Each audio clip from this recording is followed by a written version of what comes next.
Hey everyone, we have a great episode of the Mayor's Table for you today. We've brought our friends from San Juan County in to talk about the great projects they're investing in to expand economic opportunities, outdoor recreation, and mental and behavioral health services. You're not going to want to miss this episode, like all of them, so stay tuned.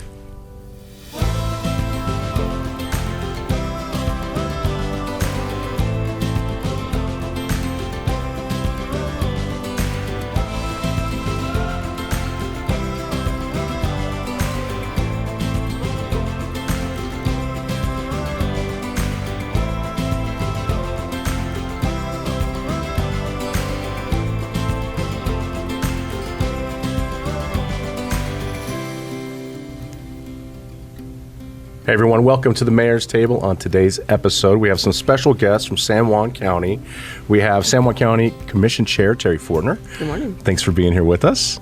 And County Manager Mike Stark. Good to see you, Mayor. Good to see you both. Yeah, it's got a lot of great information that I thought our viewers, our listeners would want to know about, things that the county has really dived into that I think are going to have long-standing positive effects for this entire region. I mean, every time we talk about things that are going on in San Juan County or Farmington, we have to recognize their regional impacts that kind of extend to this entire Four Corners area. So glad you are both here.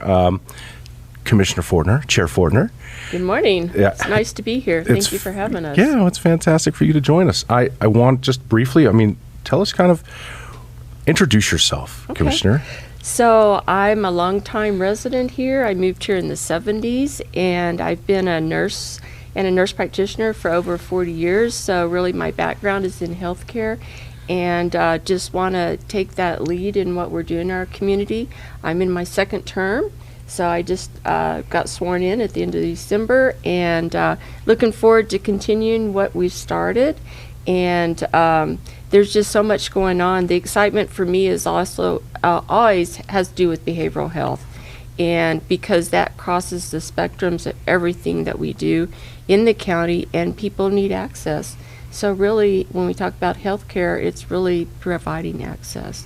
So that's kind of been my long-term goal of why I became a county commissioner and took this interest way back in 2020. So it's been a quick 5 years. It really has been. Yeah. And a tremendously fast 5 years. Well, congratulations on winning your second term in office. Yes, and congratulations on being elected to the chair position, which I believe is a one-year position, correct? Correct, exactly. So I'll fill that for a year and work with Mr. Stark and my other commissioners to see what more we need to do in the county. So my main role is to run the meetings and keep order for the meetings. Exactly. So set the agenda. Yeah. Well, thank you so much for following your passions and kind of your expertise in that health industry, that component of it. And I know that you have been the big kind of push behind a lot of behavioral health things that we're looking at here. So thank you for your work. Thank you. Yeah. Appreciate it. County Manager Stark. Yes, sir. Tell us about yourself. Well, I have the great honor and pleasure right now of serving as the county manager. I was appointed in that role in 2019 and had the chance to work at San Juan County since been there since 2006. Served in a project management role and county operations officer role.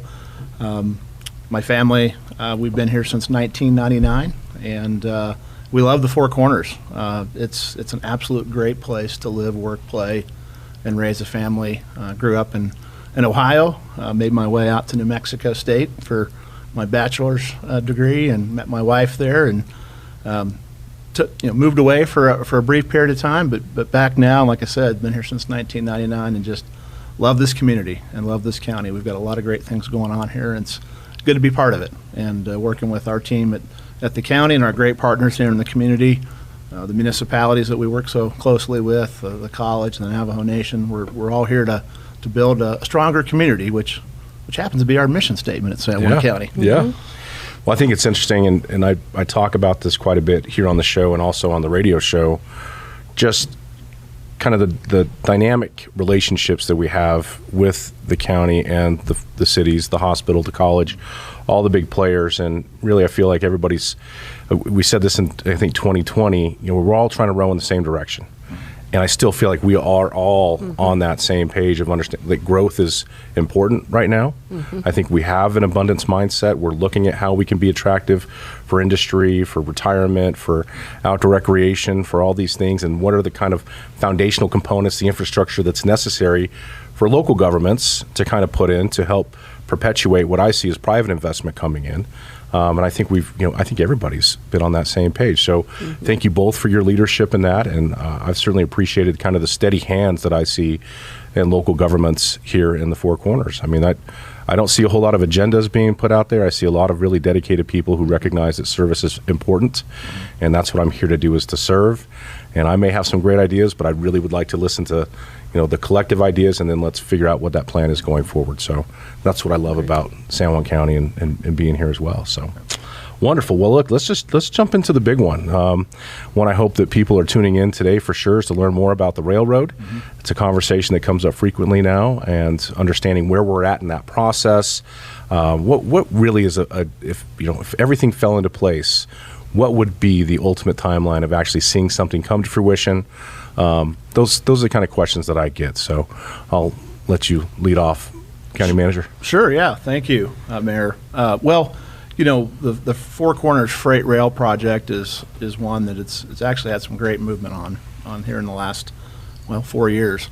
It's a project that was conceived almost 50 years ago after we lost rail here locally, of trying to connect our economy, our communities, to the I-40 corridor and the Transcon rail line that runs from L.A. to Chicago. And of course, if you can make your way to L.A., you have access to international markets. And so we back in February of 2020, just a month before COVID hit, the County Commission and the Navajo Nation entered into an historic memorandum of understanding to work together, to collaborate, to study bringing freight rail to the Four Corners region, the Navajo Nation, San Juan County. We all understood that we're seeing some economic challenges related to longstanding industries here with coal-fired power and the jobs that come with that. We needed to find a way to diversify the economy, and with 40% of our nation's goods shipped via freight rail, this is obviously an easy one for our area to try to bring that infrastructure in. And it's so crucial to, when you're looking to attract new businesses, new industries here, it's also crucial those existing businesses that are here that can lower their transportation costs, access new markets. That's critical for their growth. And without that critical piece of infrastructure, we're oftentimes missing out on requests from the state when it comes to, that piece of transportation with freight rail. And so, to be able to move that project forward, we received a $2 million grant from the federal government, and we've been working collaboratively with all of our partners in the region, as you mentioned, that we do so well with, to include the Navajo Nation, the state of New Mexico, our congressional delegation. They're all behind us seeing this project come to fruition. The grant is funding the feasibility study, and we're actually in the throes of finishing that study up. And then here recently received some really good news. We received a $4 million grant from the federal government, a competitive grant, the CRISI grant, which will help us to continue, move the feasibility study forward, conduct an environmental analysis on the prospective routes, as well as the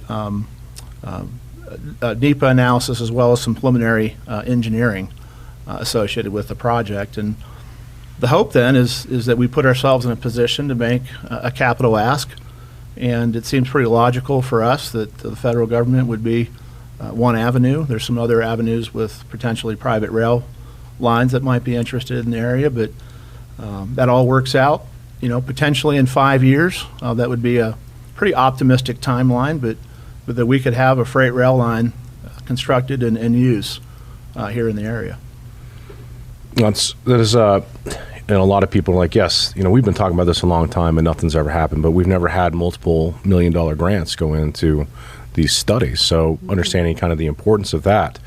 With that initial $2 million that started off the feasibility study, Mike, do we have any timeline when that will actually be done? You said it's approaching completion. Is that within this year, basically? What does that seem like? First quarter of this year. So we Okay. anticipate by the end of March, the feasibility study will be wrapped up.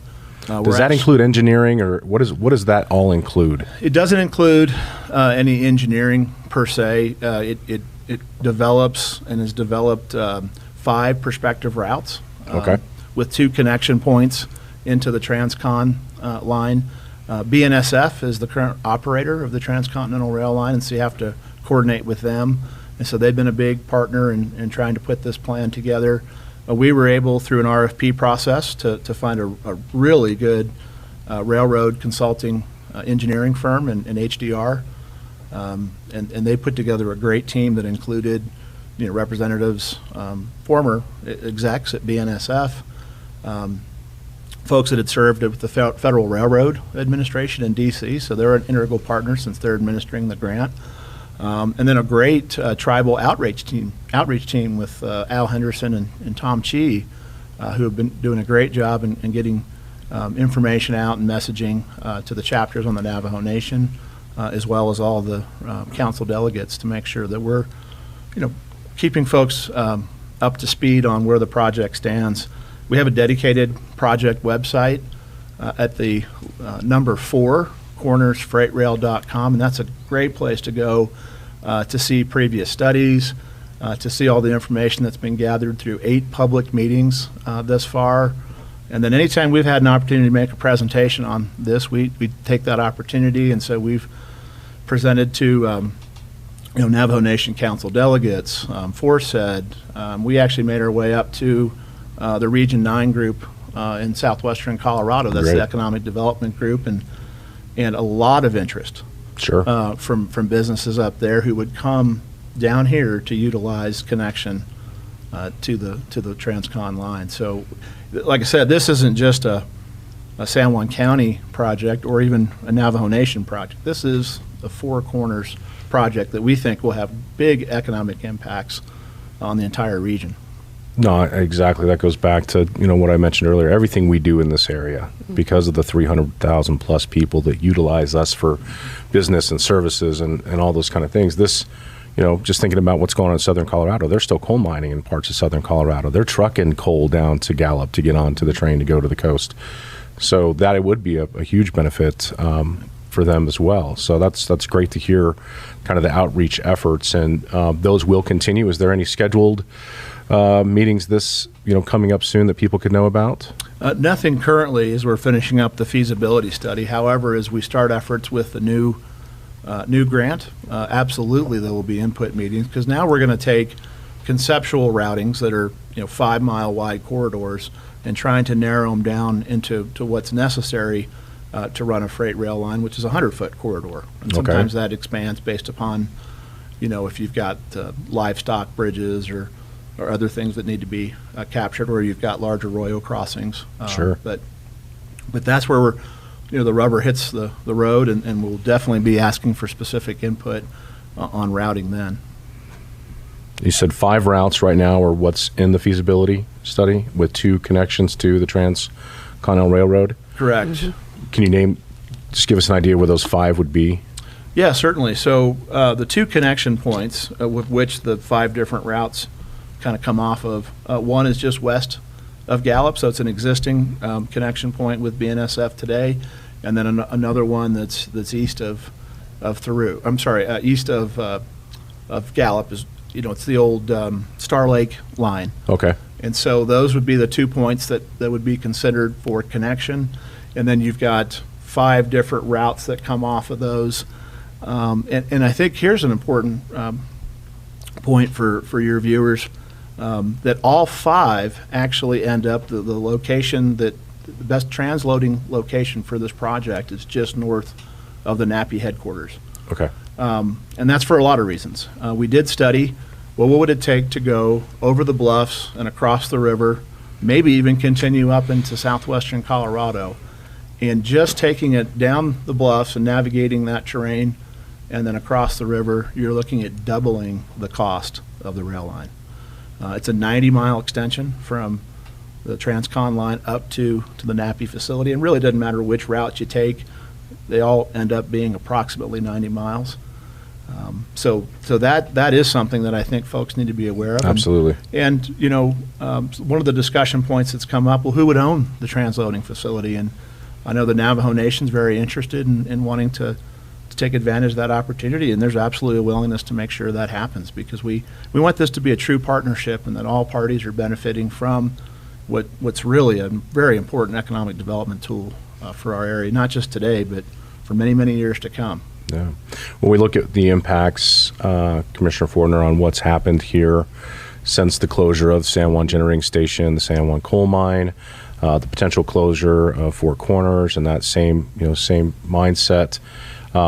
And we've had a lot of people come from the federal government, from the state government, to say, what can we do to help you? Mm-hmm.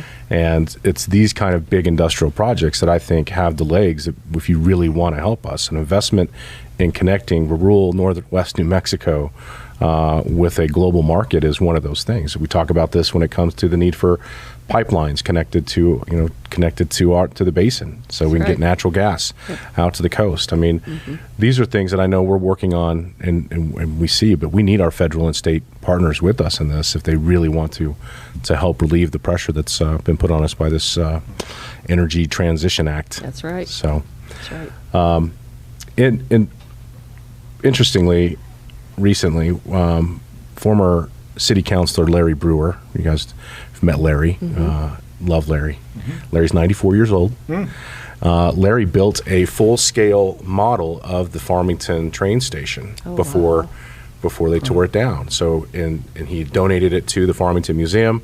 We actually just had it out on display for people to see, and I hope we can find a way to incorporate that into what we're doing and trying to find that permanent exhibit talking about the history of this area, because the railroad was a very important part. I love reading old Daily Times and the Times Hustler, and you go in there and you just read, so-and-so came down from Chicago today on the railroad, or, Mr. Taylor went north to Grand Junction today on the railroad, and those are just, they speak to the history here and to the great things that we have to offer, and I certainly believe the businesses that exist now, the ability to get things out to market for a much lower price is going to speak very big. We've been involved in Four Corners Economic Development. I think we're both still on the foundation board. Correct. Yes, we are. And the conversations that are going on there that relate to railroad and the big companies that are looking at potentially queuing in and bringing billion-dollar projects. I mean, these are things that I know I'm excited about. I agree. It's really important. I mean, when you talk about historically, I've read those articles too, and talking about all the apples that they sent out to the West Coast and sheepskin, everything. It really moved a lot of product out of our area. So I think there's real opportunity here if you talk about the rigs, that how much sand they have to bring in, how many trucks they have to truck in. It's still very relevant to our area, and people are excited about this happening. There's a lot of momentum going. This is the first time that I've seen it go this far and gotten this much interest. And also, having talked to the president of the Navajo Nation and other representatives, they're very interested too. What's next? What can this do as far as jobs for our area as well?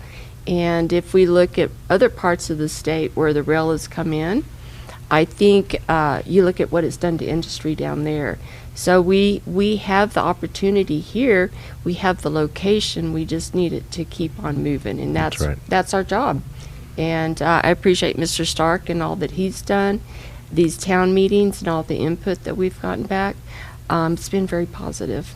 That's great. That's great news. And I tell people, if you look at New Mexico and you just look at where the rail lines currently run, it's just a giant void up here in our neck of the woods. And if I'm a federally elected representative or I'm a state elected representative, I mean, these are economic opportunities to see growth in my state or in my region, in my district, whatever the case may be. And I believe it's a win-win for everyone. So I definitely want to help continue to push that message forward and put a little bit of pressure on them to come with some funds and see this happen. With the new $4 million grants, what part does that play in the plan? So if we get our feasibility study done this quarter, the $4 million, what does that go to directly? Yeah, good question, Mayor. And it's actually, and I failed to mention this, $4 million from the federal government. We needed a 20% match. And the New Mexico Match Fund was able to do that for us and give us another $1 million. So it's That's actually a great. $5 million total project cost. And to your point about folks that are supporting this project, our state legislators up here have been solidly behind it. Our congressional delegation, we had to get letters of support to apply for this grant, and we received unanimous support from everyone, Good. including the Secretary of DOT, New Mexico DOT. And so this next phase would be preliminary engineering and the NEPA analysis, and it would help to take us to where we could then be in a position to make a capital ask on construction of the project. So it's a really important step. Yes. And it's where it gets a little more detailed. Like I said, we kind of have some conceptual routing that's going to be fine-tuned as to what really is the best route when you look at it from a topography standpoint. I didn't know a whole lot about freight rail, I'll be honest, before we started exploring this at the county. And did you know you've got to have less than a 2% grade to make that rail line run and not have any additional costs associated with controls on the line. Wow. Now, how do you do that? Well, if you've got a mountain in front of you, you either go through it or around it. Yeah. If you've got a arroyo, you have to navigate that with a bridge, and of course, the more bridges you have, the higher the cost. And so, the next phase will be really looking at the prospective routes and which one is the most cost-effective route, environmentally friendly route. We want to make sure that we take those issues into concern or part of the evaluation. And then, also what's best for those along the way who may want to add a spur to their chapter, Yeah. to their community. And all those things will be evaluated because we want to make sure this is a complete, comprehensive review and ultimately a project that everybody can stand behind. To be clear, we're talking freight rail, not passenger rail, correct? Correct. And we get the question a lot, so I might as well answer it now. Yes. That, there are enhanced costs that come with a passenger rail system. There are more safety features that are built in, so it would increase the cost. Could you come back later and add those if demand for passenger rail is warranted? Certainly. But right now, I don't believe that we would have the population density to support passenger rail. Sure. We certainly can support from the economic feasibility analysis. It's part of the current study that we've got the economy to support freight rail. That was one of the big factors of the study. But yeah, it could be added later, but right now it doesn't appear like that would be in the best best part of the project. Yeah, population density is really key. Interestingly, I was in Washington, D.C. recently and took advantage of their subway system. I'd never been on the subway before and kept looking around like people had their luggage with them. I'm like, where are these folks going? Well, Union Station is a center point for Amtrak, Right. and from there you can go all across the East Coast and I imagine many other places.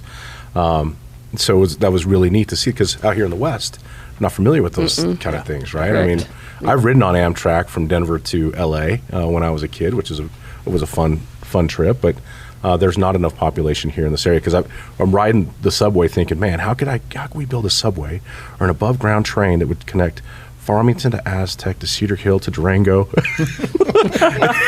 And then you start thinking about what's going on with the rail runner and you're like, there's probably not enough population to support that. I mean, Right. You're never winning on that in that regard. But Yeah. transportation options are critical, whether it's for freight, whether it's for passenger.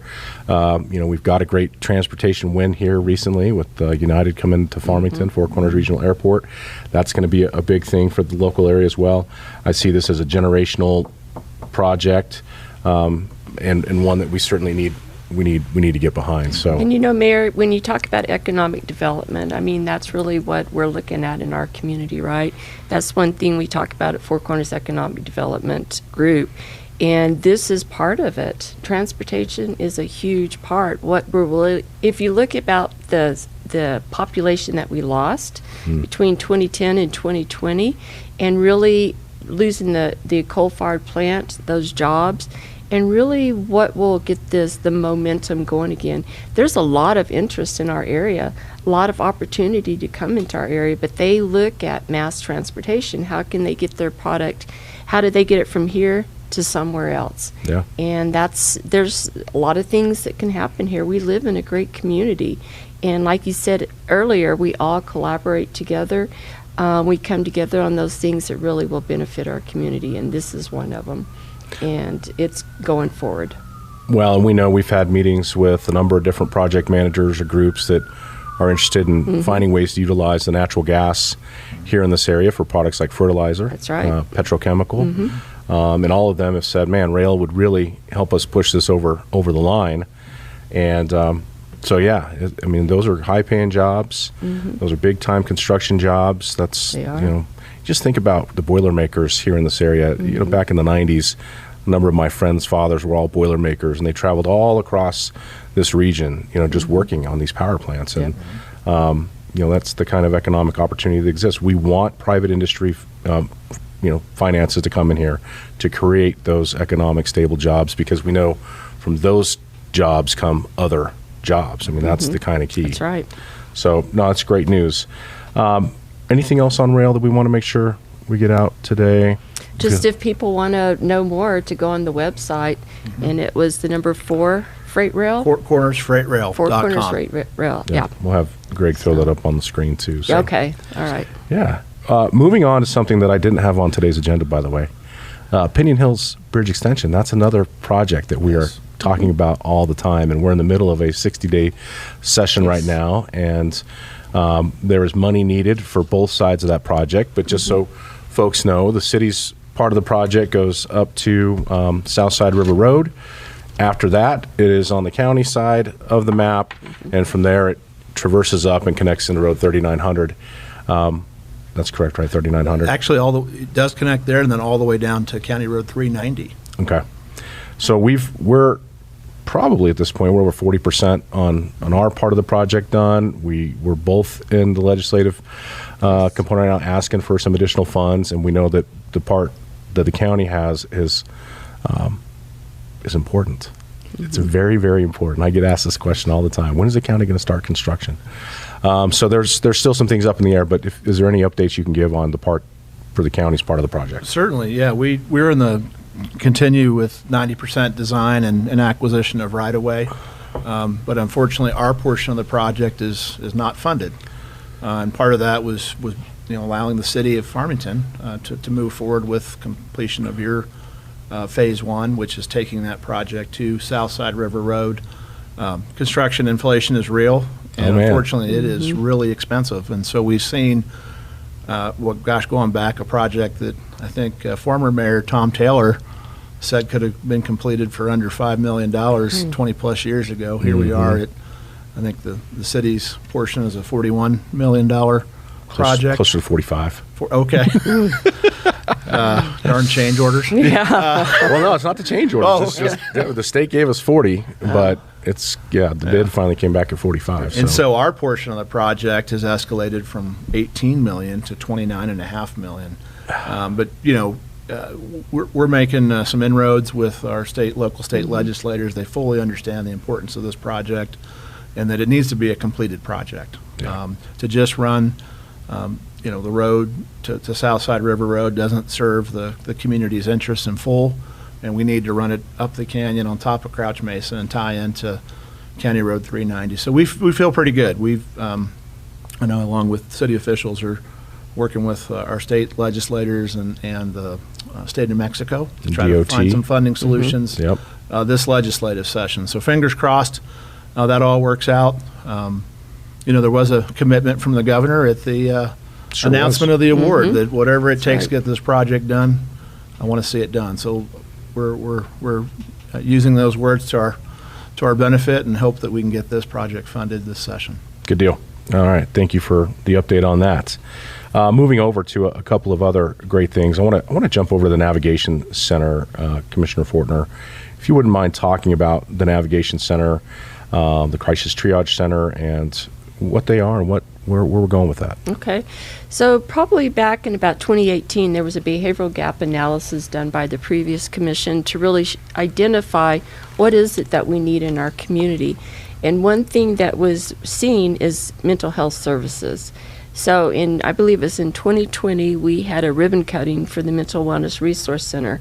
And it had been located across from the hospital emergency room, which was a great location. We were given that space by the hospital. They were very gracious in that to really reduce our overhead. So that's kind of developed over a period of time. We have a director that's been in there for a little over a year, I believe, Megan Kulip. She's really taken the lead with this, and it's really been her passion as well.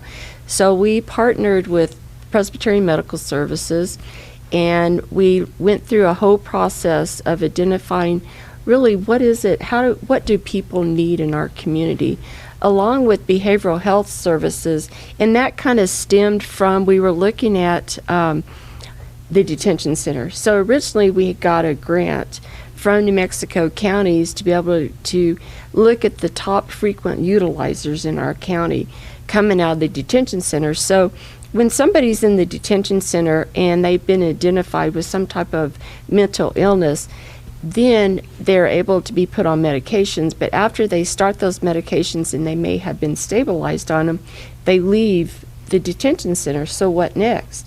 So this is really an opportunity, a place for them to go to know what resources are in our community. And so that's kind of the background of how it developed.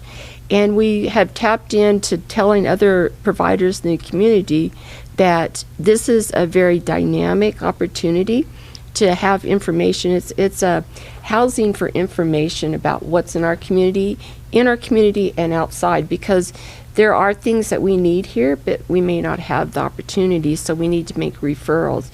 And my background is in psychiatry. So oftentimes, when you're in the middle of a crisis, you're not really thinking clearly. So you need to go to somebody that can really help you go the next step. So at the Mental Wellness Resource Center, they were able to help people navigate what's going on. So we're in talks with PMS, and as you know, they have a plethora of resources there, of health resources, and one of those is behavioral health. So they've worked with us, and now we're going to be we are housed at PMS, and we've changed it to the Navigation Center, and they've changed what they do to the Compass, Community Compass. So with that, our ribbon cutting will have, by the time this is aired. Just happened. Yes. I was going to tell you February congratulations. 13th. Thank you. So we want to make sure that we tell people about this, because if the worst thing to be is in a position that you have somebody in crisis, not just yourself, but also you want to help somebody else. So where do you go? And the Red Apple stops right in front of the Compass Center as well. So you can get on anywhere in the county and go right there and walk in the door, and it's a way to say, can you help me? Yeah. So as we know, transportation, just talking about the Red Apple, is a huge thing. That's one thing that's been identified in the last 5 years, as well as the need for food, clothing. Where do you go for those? And so that's where you can get help. And you're not trying to, say for instance, you have a provider that you go and see, but they say, where do I send you? You're able to go there, find counseling. They have some items of clothing, but they can send you to other places, Salvation Army or Echo, to be able to get those things. So transportation and food are really high on the list, because that all ties in with somebody that's in a crisis. Sure. And that's mental illness, depression, anxiety, those type things. Well, that's very interesting. And I again, for folks, it's a resource center. Yes. It's not a place where you're going to see a provider. Right. It's connecting you to those services and people who can support you in whatever's going on. That's exactly right. It's Right. a resource to be able to do a sorts referral. But they're there also, they have peer mentors and that are very compassionate and be able to say, to direct you. They can also help you sign up with Medicare or Medicaid as well. Okay. So you can also benefit from those options. And then the Crisis Triage Center, Mm-hmm. which I know right now during the 60-day session we're looking for some funding for. Yes. Describe more of what that is. So the original framework for that was a place that's open 24 hours, but somebody can go stay there for 23 hours. It's more of a living room style. And so oftentimes if somebody's coming from, instead of somebody being in crisis, say at their home or out on the street, they may be come in contact with a police officer. So where can a police officer take somebody? And that will be a handoff instead of having to take them to the detention center because they don't have any charges, or to the emergency room, which the emergency room does a fabulous job with a lot of things. But when somebody's in crisis and you have to sit there for many hours, you take a police officer off the street for 6-8 hours to be with that person. It's a better option to be able to go to this place that has a living room style that you can do a warm handoff. And it's supposed to be a short period of time that police officer can take the person in and have a peer mentor greet them, and they can go and de-escalate in a living room style where it's calm and not maybe as many things going on around you as what you might see in the emergency room or detention center, and kind of taking away the alarms that come on when you're in anxiety, plus helping the families, because families are kind of lost.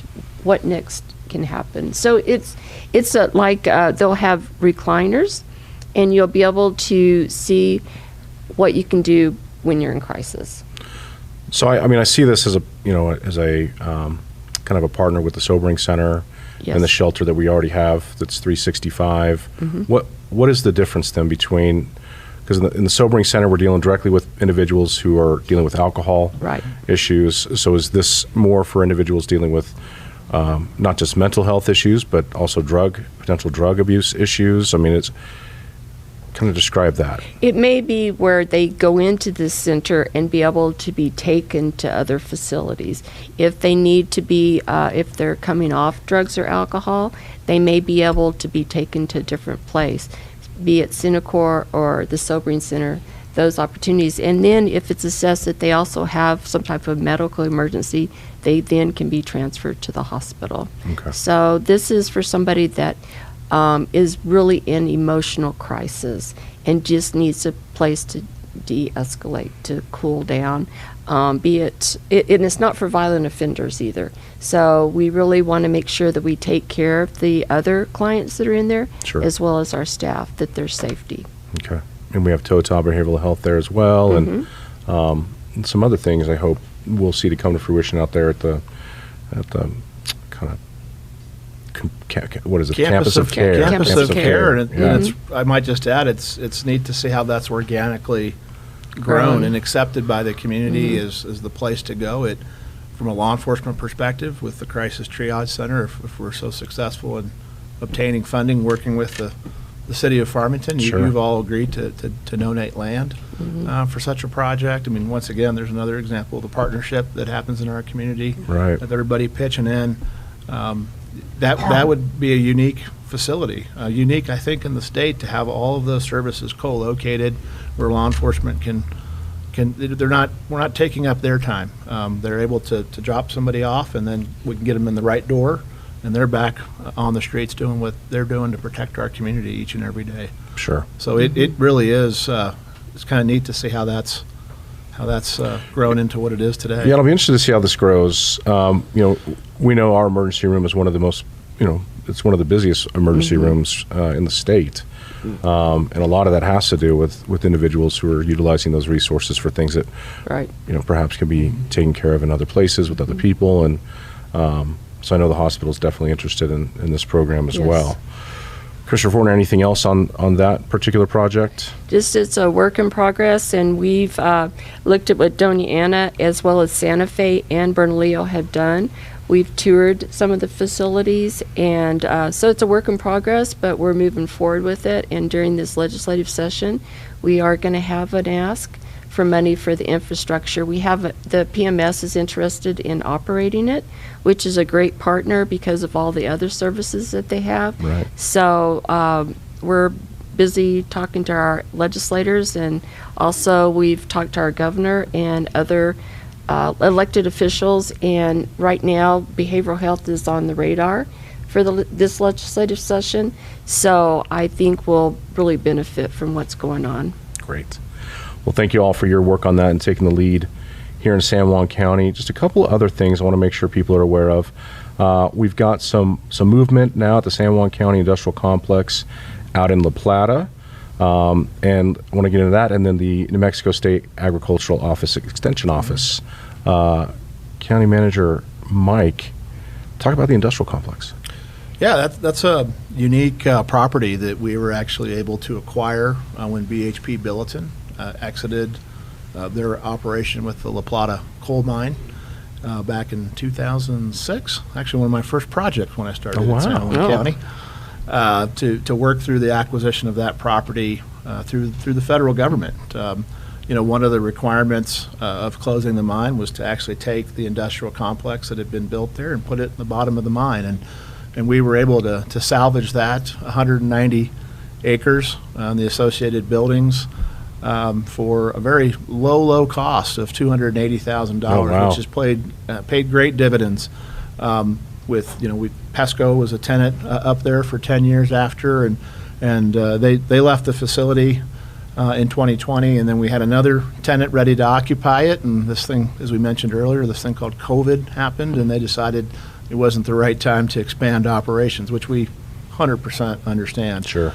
But we didn't, rest on our laurels in terms of, could we upgrade this facility? It was going to probably remain vacant during those COVID years. And so we applied for some funding from the federal government, EDA Economic Assistance Grant, to help us with some improvements up there that had been noted with the previous tenant, bringing natural gas line up to the facility, broadband, making some lighting improvements, HVAC improvements, office improvements, and really turned it into a world-class industrial facility. It's a 45,000 square foot building with 15,000 square feet of office space, 30,000 square feet of industrial space with 2 overhead cranes, a 15-ton and a 20-ton crane, and then a separate shop area that has a 10-ton crane. So and these aren't my words, these are words of the previous tenant. You don't find a facility like that in the Four Corners with, by the way, 50-foot high clear span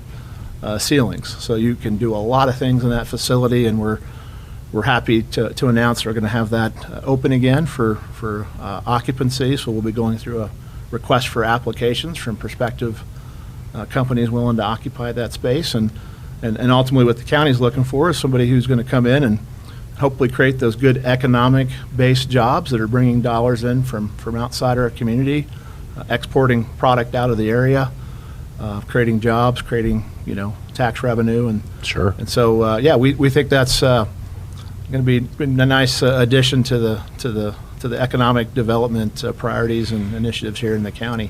It also serves that area. There's 2 other tenants that have space up there, and then it also serves as the home to the Four Corners film backlot that was recently completed. And so we're still marketing that facility and sharing the advantages of what San Juan County has to offer to the film industry.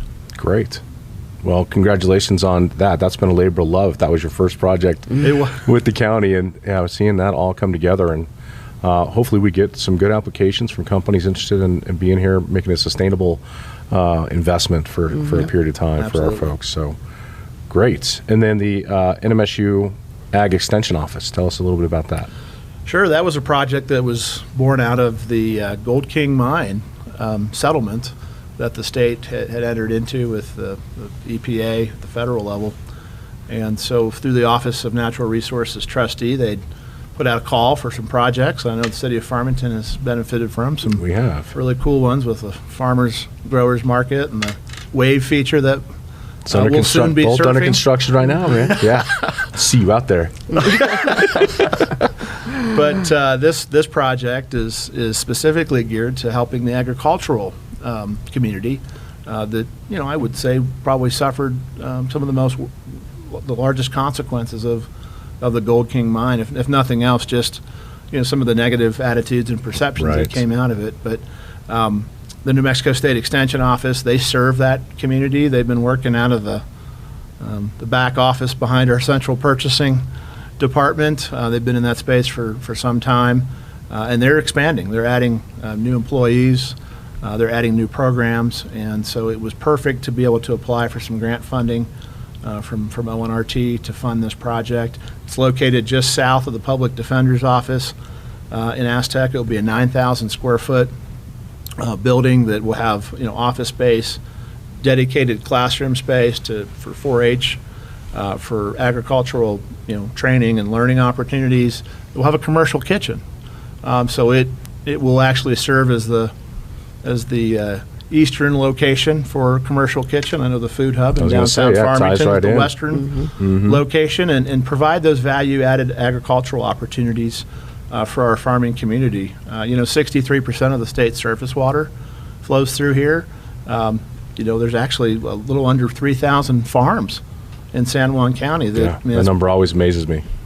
But certainly on that side where you're at, just the number that extends up into Cedar Hill, we know so many of those farmers up there. Certainly. Yeah. So we think this, hopefully when completed, will serve as the state's premier agricultural learning and training facility with Bonnie Hopkins Byers and her staff. They do a tremendous job with outreach to the community, and just having that additional space, we're excited to see the future of when it comes to the programs and services they'll be able to offer the agricultural community. Well, I love how we're kind of coming together next to these partners in the private industry and the farmers. And they can bring young kids in there. I think they have fourth graders that they bring on buses during school and can really gain interest. That's where we need young people to understand that they can't just go to the grocery store and buy something, that it has to be grown.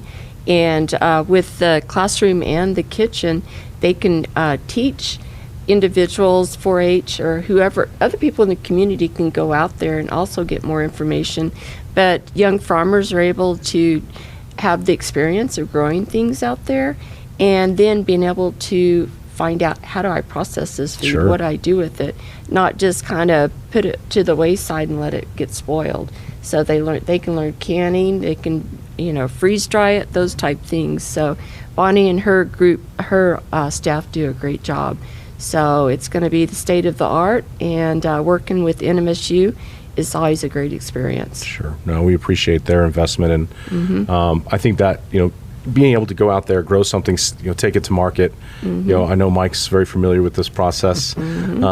Tomatoes are an important component to the Stark household, and maybe you want to share that, Mike, kind of just how your family has benefited from this, and certainly your son. Sure. Yeah. Well, it goes back to, it's but 4 years now. The San Juan County entered into an arrangement, a lease agreement with the Extension Office. We had 11 acres of vacant land just south of the county complex, which actually this new facility will be constructed on there. But it led to the development of the growing forward farms, and the approach was, and truly, a back napkin. What do you think of this idea, Mike, from Bonnie Hopkins Byers? And the commission agreed to enter into a lease agreement to see a facility built out that would encourage not just young farmers, really all farmers, anybody interested in getting into agriculture. We've got the assets here locally when it comes to farmland and available water, great growing climate here, to see folks get the tools they need to be successful, and to enter into it, understand what works in terms of what you can grow, what you can't. And my son ended up taking a master gardening class, and next thing you know, he was asked to participate in a new farmer training program, and then hey, would you like to be an incubator farmer on the new Growing Forward Farms? And that was nowhere to be found on his radar or my wife and I's radar. We're not farmers. But we've become farmers through time because he's turned that into a nice business and opportunity for him. He started when he was a sophomore in high school, and now he's graduated from Farmington High and looking for land in the county to try to turn this into a career. So that's great. And it's nice to see that other young people are interested in this as a career path as well. So it's interesting how industries and careers kind of grow out, become out of favor and maybe not of interest anymore, and then it comes full circle where, gosh, I actually really do care about where my food comes from and who's growing it, and is it locally produced, and can I locally source it? Because, if we have that next pandemic, we learned a lot through COVID, and having that local production here is really important, and we need young farmers who want to go out there and make it happen. So, yeah, he's enjoyed it. That's and, great. That's we've a great enjoyed story. it as well. And I love to It's a see, great story. it's just a great example. And if there's parents or grandparents listening to this, how can they connect their students, their kids to these kind of programs like the Master Gardening Program? I would imagine that's on NMSU's ag website, or is there a connection on the county's website as well? Yeah, we do refer to the Extension Office Okay. through our website, but the best place to go would be the New Mexico State Extension Office website to connect there. And actually, the new farmer training program, they're actively looking for incubator farmers Right now? Okay. March, April is the time to get folks situated, and so I would strongly encourage anybody interested,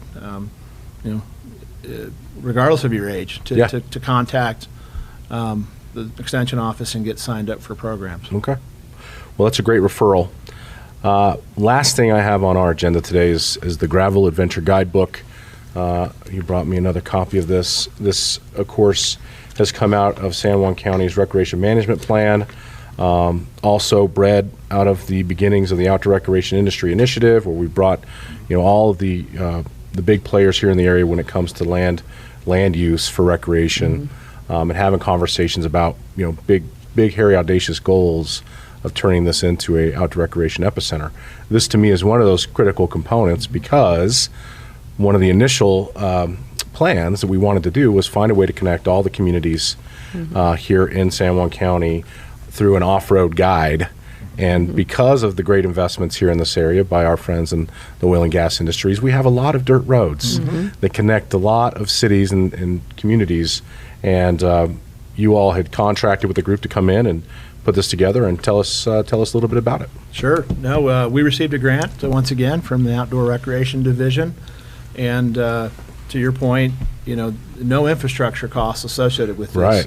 Right. We just needed to go out and have a company that was hired, the Gravel Adventure Field Guide Group, and they went out and routed out these different areas throughout the county. We're blessed with just some really scenic terrain and landscapes that actually this guide, there's some areas of the county I haven't explored yet, and I'm really excited to do so. They've got, beginner routes from 12-mile routes all the way up to, gosh, if you want to do an overnight 100-mile trek from here to Durango or here around kind of the Aztec area. And gravel biking is the fastest growing segment of the biking arena. So this is perfect to be able to market this to the rest of the world. We're the third in the state to have such a guide. And so it's just nice to see this is just continuing to build on that outdoor recreation vision, Mayor, that I know you put out there, and a lot of us have chased. And look at the results. Santa Fe, New Mexican front page paper not too long ago here noted I think 30% increase in the outdoor recreation industry in New Mexico. $3.2 billion is what's involved with that industry today, and certainly I would say the investments being made by all the local partners here is paying off, and we're seeing the fruits of our labor, and we're seeing folks now that don't just want to come visit here, they want to come live here. And so when we can continue to add guides like this, new infrastructure with outdoor rec, it just makes our area that much more appealing to those from elsewhere. We have such great weather here and beautiful scenery. There's, if you look at how many arches there are in our area, just that alone, or go up on the Bistai, and there's just so much to see, to explore. Stay here, or encourage people to come here. I've had people ask me about this, and it's an easy find. It is, and I will say we're going to have to update the second page to fly into Four Corners Regional Airport. Yeah, that's right. Well, if people wanted to get a copy of this, where can they go? Yeah, so they've been distributed to all the local bike shops, all of our municipal partners, San Juan College, of course, available at San Juan County. Visit Farmington office, Visit the Farmington museum. offices. All the Chamber of Commerces here in the area have copies of this. And the other part to this grant is it allowed for distribution of this guide to areas around us. So Grand Junction, Arizona, Texas. And so that came with the grant opportunity, was the group that we contracted with is distributing these guides outside of our area. So we're getting some additional marketing that's not just here locally. And I just wanted to say thank you to Steven Saavedra for his hard work on this. He's really led the charge. Absolutely. And he's also a biker, so Right. yeah, he gets out there. Well, good job, Stephen. And, I think it just, again, a lot of folks will talk about kind of what we're trying to do here as far as outdoor recreation goes, just a way to bring in people as tourists. And I want to be very clear. The health of our community is one of the most vital and important things we can be focused on. And we have health issues here that frankly could be squashed if we would be more active and take advantage of what we have here as far as outdoor recreation goes. And something like this, I mean, for somebody who wants to get involved in gravel biking, I mean, this is just a great introduction into it. And like you said, starts out with short trails and it can extend to overnight trails, but it gets you into something else besides being on your phone, sitting on the couch, doing things that are non-productive and are hurting your health. Get outside, go play. Let's use this outdoor arena that we have right in our backyard as much as we possibly can, and let's use these resources. I mean, we want to attract tourism, absolutely, but we're really trying to grow the quality of life for people who live here. That's right. And I appreciate all of your help in that regards too. And the Boneyard Trail, which is another one of those projects that are being worked on or maybe is completed, just for our mountain biking group. We have any update on that? Still working on the evaluation of that trail, but that as well as others are being cleared for use with the BLM. And that continues to be an initiative for our commission to expand those outdoor recreation opportunities out on the BLM.